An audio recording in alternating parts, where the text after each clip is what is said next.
esta lección vamos a hacer un ejemplo de cómo funciona el método de jerarquización.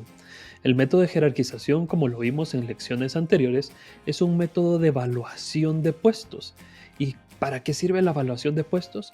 Pues para evaluar y para determinar el orden de importancia y de relevancia de los puestos dentro de la empresa. Y este orden de relevancia sirve también para determinar cuál es el salario de cada puesto. Por supuesto que los puestos más importantes van a tener el salario más alto y los puestos menos relevantes, menos importantes, van a tener el salario más bajo o salario mínimo. Para hacer el método de jerarquización, lo primero que tenemos que saber, lo primero que tenemos que tener en nuestro arsenal de cosas es el nombre de todos los puestos de la organización. En este ejemplo que vemos por aquí atrás, lo vamos a poder hacer con un departamento en particular, pero idealmente se debería hacer con todos los puestos de la organización, sean 50, sean 100, sean 20 puestos. El método de jerarquización funciona con todos los puestos de la organización. Lo segundo que tenemos que hacer es tener o formar, digamos, un comité evaluador. ¿Por qué? Porque este método funciona mejor cuando no es solo una persona quien está evaluando los puestos, sino que funciona mejor cuando es un comité evaluador. Eso quiere decir que hayan personas de diferentes disciplinas y de diferentes estratos dentro del organigrama de la empresa. Es decir, que hayan algunos con puestos de jefes, con gerentes, por lo menos algún director de la organización sería lo ideal, y que no sea solo una persona quien hace este método de jerarquización. Lo ideal es que también haya por lo menos una persona de recursos humanos que es el encargado de llevar a cabo este proceso. ¿Cómo funciona el proceso? El proceso es relativamente sencillo, pero puede tomar cierta cantidad de tiempo de acuerdo a la cantidad de puestos que se están evaluando. Entonces, primero lo que voy a hacer es que me voy a hacer por aquí un poco pequeño y me voy a ir a una esquina para que ustedes puedan ver este ejemplo que tenemos por acá. En el ejemplo, lo que podemos observar, y vamos a leer las instrucciones, dice: usted acaba de ser contratado como consultor para el proyecto de evaluación de puestos para el Departamento de Recursos Humanos de Industrias de Acero S.A., ubicado en Palín Escuintla. Actualmente la empresa se está expandiendo y el Departamento de Recursos Humanos deberá crecer. La gerencia solicita lo siguiente. Primero, que sean valuados por el método de jerarquización. Aquí es jerarquización. Y segundo, que proponga un salario que sea consistente internamente con los demás puestos. ¿Qué significa un salario consistente?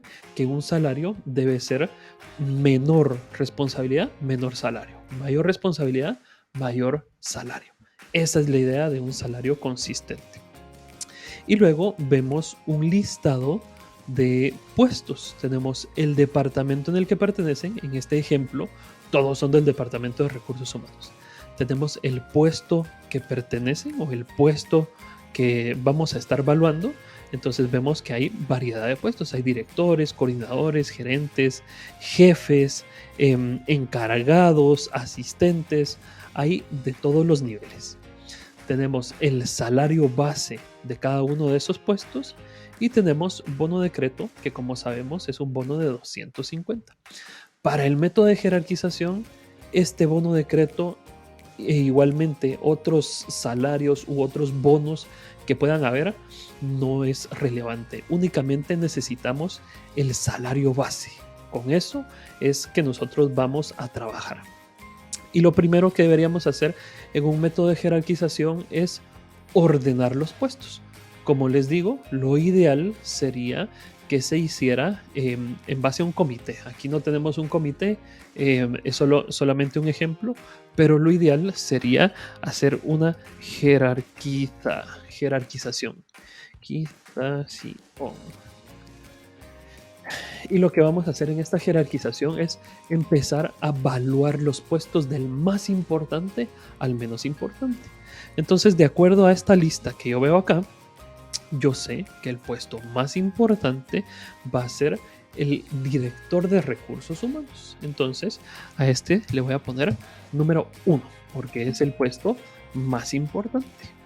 Luego del director de recursos humanos, seguramente serán algunos gerentes, porque en nuestra mente la organización de un departamento es de acuerdo al organigrama y siempre es director, luego del director vienen los gerentes.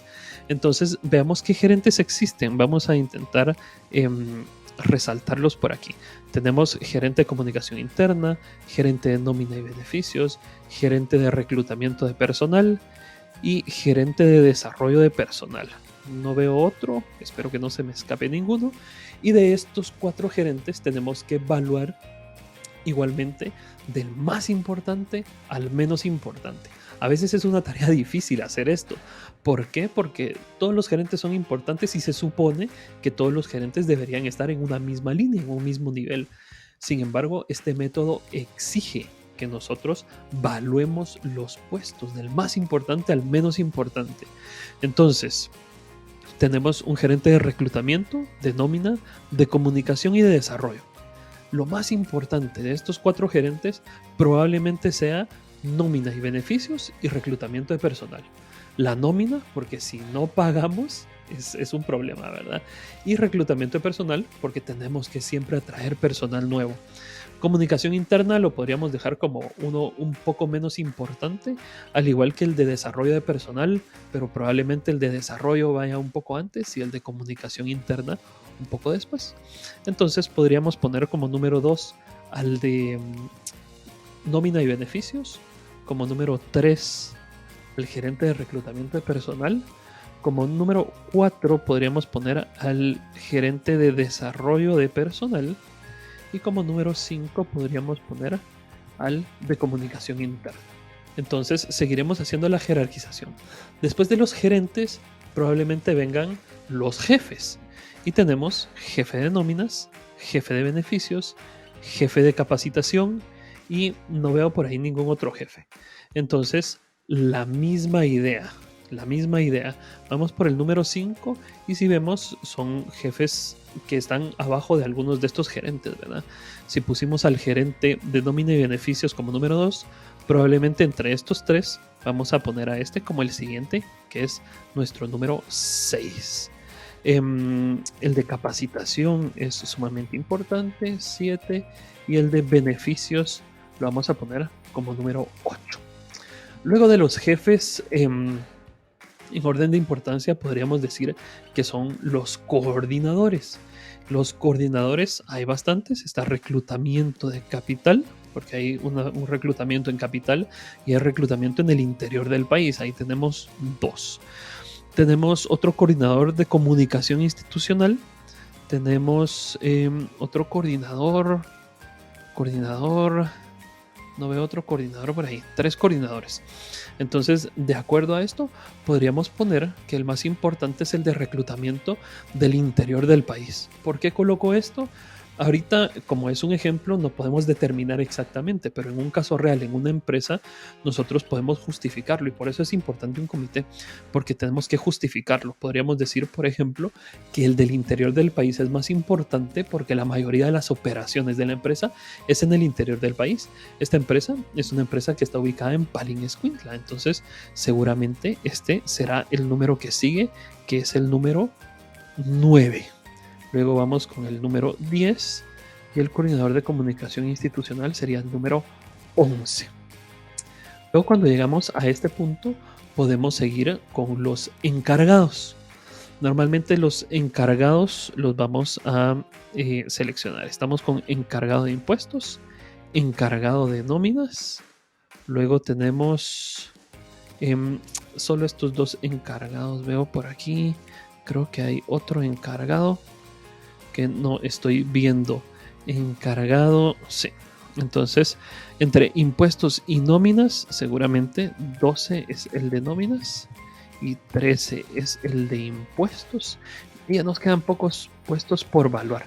Tenemos capacitador, tenemos asistente de reclutamiento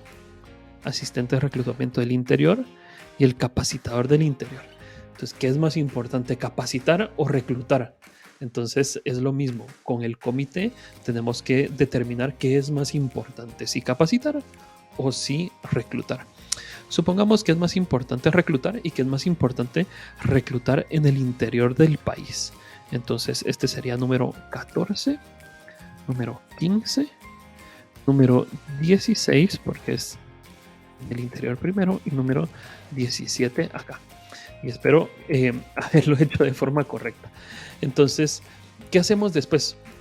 Básicamente lo que podemos hacer es insertarle un filtro simplemente aquí para nosotros poder, de acuerdo a esta columna, ordenarlos, ya sea en forma ascendente o forma descendente, como nosotros querramos. Y aquí podemos verificar que todos los números estén de forma correcta. 1, 2, 3, 4, 5, 6, 7, 8, 9, 10, 11, 12, 13, 14, 15, 16, 17. Todos los puestos están valuados, todos los puestos están en orden, ahora ya los vemos en orden del más importante al menos importante. ¿Qué es lo siguiente que vamos a hacer? Es seleccionar el salario y la jerarquización que acabamos de realizar. Y con esto vamos a realizar una gráfica. ¿Qué gráfica vamos a hacer? Voy a insertar en Excel, me voy a insertar y aquí hay una gráfica de puntos o una gráfica de dispersión. Esta gráfica es la que funciona bastante bien para este ejercicio y lo que vemos es que coloca un punto en cada uno de los salarios en los que se ubican esos puestos. Entonces, por ejemplo, vemos que el primer punto, en teoría, es el menos importante dentro de la organización y vemos que está en el puesto número 17 y es el salario más bajo o de los más bajos. Pero aquí todos los salarios puede ser que hayan algunos más altos. En el puesto 16, por ejemplo, hay un salario más alto que el del puesto 15. Entonces, esta gráfica no es perfecta. ¿Por qué? Porque los salarios ya están dados en una empresa y lo que nosotros tenemos que hacer es tratar de ordenar los salarios de acuerdo al orden de jerarquización. Entonces, ¿cómo hacemos esto? Vamos a tener otra columna aquí. Voy a agregar esta columna que se va a llamar Y. A mí me gusta llamarla Y. Se puede poner otro nombre, pero la gráfica o el nombre de la gráfica así es. Y en esta gráfica yo lo que hago normalmente es que me voy al área donde dice diseño del gráfico y luego voy a agregar elemento y me voy a línea de tendencia. Línea de tendencia, aquí yo lo tengo en inglés que dice trend line, pero es línea de tendencia. Y por último me voy donde dice más opciones de las líneas de tendencia. Y en donde dice más opciones de las líneas de tendencia, tengo varias opciones para elegir. Está exponencial, lineal, logarítmica, polinomial. Entonces tenemos varias opciones. Podemos usar la que más se ajuste a nuestra organización. Por ejemplo, vemos ahí la línea de tendencia lineal y vemos que algunos puestos están muy cerca, otros se alejan bastante, pero una lineal nos está diciendo que el puesto número 17 debería ganar 0 y no es muy realista. Entonces a mí me gusta utilizar la línea de tendencia exponencial. ¿Por qué exponencial? Porque normalmente así son los salarios dentro de una empresa. Hay muchas personas que ganan poco salario y conforme se va avanzando los gerentes, los directores, ellos ganan un salario mucho más elevado. Entonces se parece a una línea de tendencia exponencial. Entonces vemos que esta línea se apega mucho más a los puntos que nosotros hemos graficado. Luego, a mí me gusta, para hacerlo mucho más exacto, desplegar la ecuación en el gráfico. Esto lo vemos en esta parte de aquí abajo y me coloca una ecuación. Lo que hago simplemente es hacer la ecuación un poco más grande para poderla ver mejor. Y por último, podemos hacer varias cosas. Primero, podríamos agregar algunas, se llaman barras de error.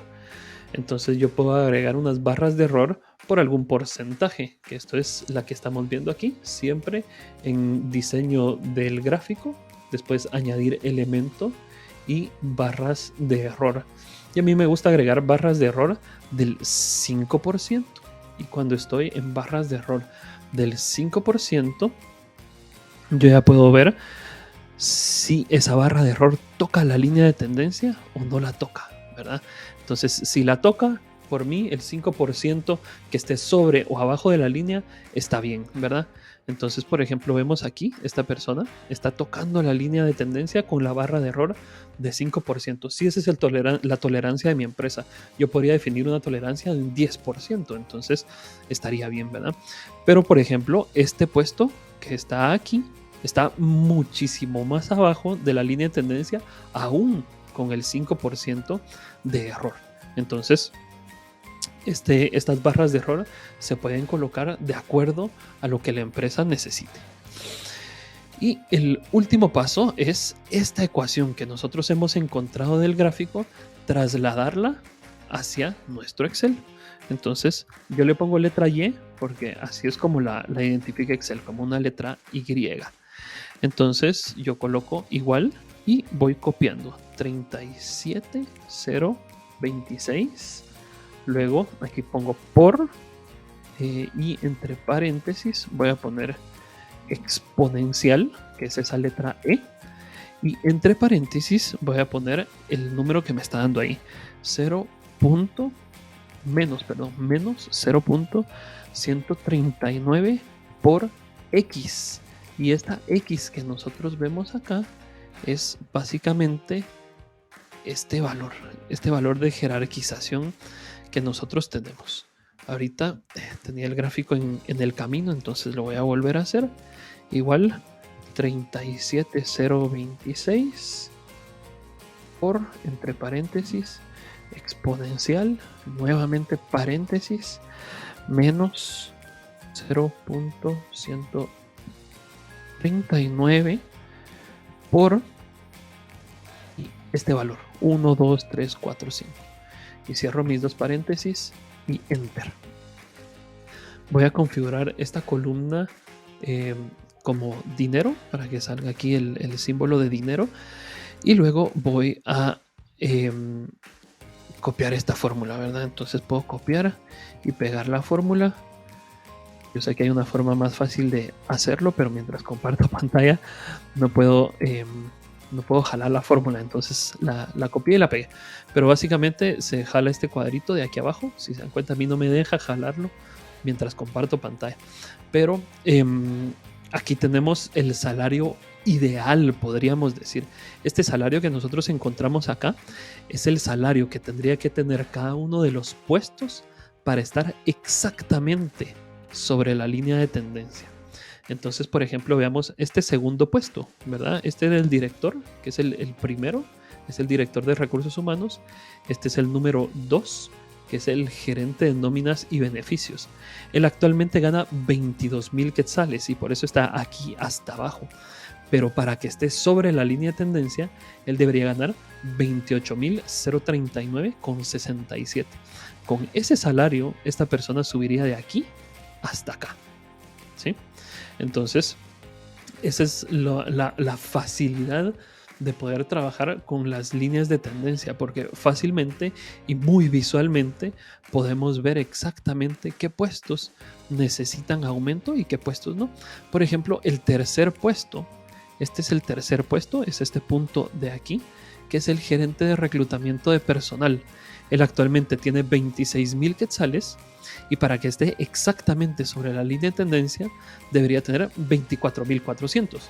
Pero sabemos que es ilegal bajar el salario, no podemos bajar de 26,000 a 24,400. Entonces a esta persona, por ejemplo, la podríamos excluir del análisis. Igual a esta persona la podríamos excluir del análisis. Y entonces así podemos ir determinando a quién tenemos y a quién no tenemos dentro del análisis. Para una tabla así pequeña sería muy sencillo poder hacerlo así.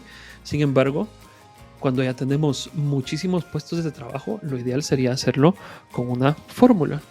Y entonces a mí me gusta hacer una columna que se llame mayor. ¿Por qué mayor? Porque en esta columna yo lo que voy a poner es el mayor de estos dos. Cualquiera que sea mayor, yo lo voy a colocar acá. Y entonces esto lo hago con una fórmula condicional que dice que es if en inglés o si en español, SI de sí. Y eso lo que hace es evaluar Si una condición se cumple, hace una cosa, o si no se cumple, va a hacer otra cosa, ¿verdad? Entonces, ¿qué condición voy a evaluar aquí? Yo le voy a preguntar si o sea, el salario actual, es mayor que el salario propuesto, ¿verdad? Entonces, si el salario actual es mayor, entonces ese es el que quiero que ponga en esta columna, ¿verdad? Entonces, si el salario actual es mayor que entonces este. Y si no, es el otro, el mayor. Entonces, y si no, va a poner este. Y cierro paréntesis. Entonces, vemos que funciona. Solo voy a pasar otra vez. Voy a seleccionar toda la columna.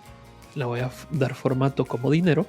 Y vemos que justamente, ¿verdad? Entre este y este, el mayor es este. Entonces, ese es el que puso en esta columna. Y voy a copiar en todas las filas. Entonces, ahora en esta fila, o en esta columna, mejor dicho, está el salario que es mayor, ¿sí? Y aquí es como nosotros podemos saber cuáles serían los salarios ideales, ya sea el salario que nosotros encontramos con la fórmula de tendencia Y o el salario que actualmente tiene. Entonces vemos, en el caso del gerente, el mayor es el Y y por eso está aquí. En el caso del de nómina, el mayor es Y y por eso está aquí. En el caso de la persona de reclutamiento personal, el mayor es el que ya tiene y por eso ese es el que está aquí. Entonces, así podemos ir determinando cuál es nuestro salario ideal. A partir de esto, podemos hacer muchísimas cosas. Podemos calcular el costo de la nómina actual y el costo de la nómina si nosotros hacemos los aumentos y calcular cuál es la diferencia y cuánto dinero podríamos gastar si nosotros hacemos esos aumentos. Sin embargo, esta es la metodología de jerarquización. Una metodología relativamente sencilla donde únicamente hay que jerarquizar todos los puestos, es decir, hay que darles este valor, ¿sí?, junto a un comité, y luego hacemos nuestra gráfica, nuestra línea de tendencia. Si lo deseamos, podemos hacer barras de error y luego obtenemos la ecuación del gráfico. Con la ecuación del gráfico, nosotros lo podemos ingresar en Excel y con esa ecuación del gráfico encontrar el salario ideal para que se apegue a la línea de tendencia y que todos los puestos, mientras más responsabilidad, más salario. Y así es como funciona el método de jerarquización.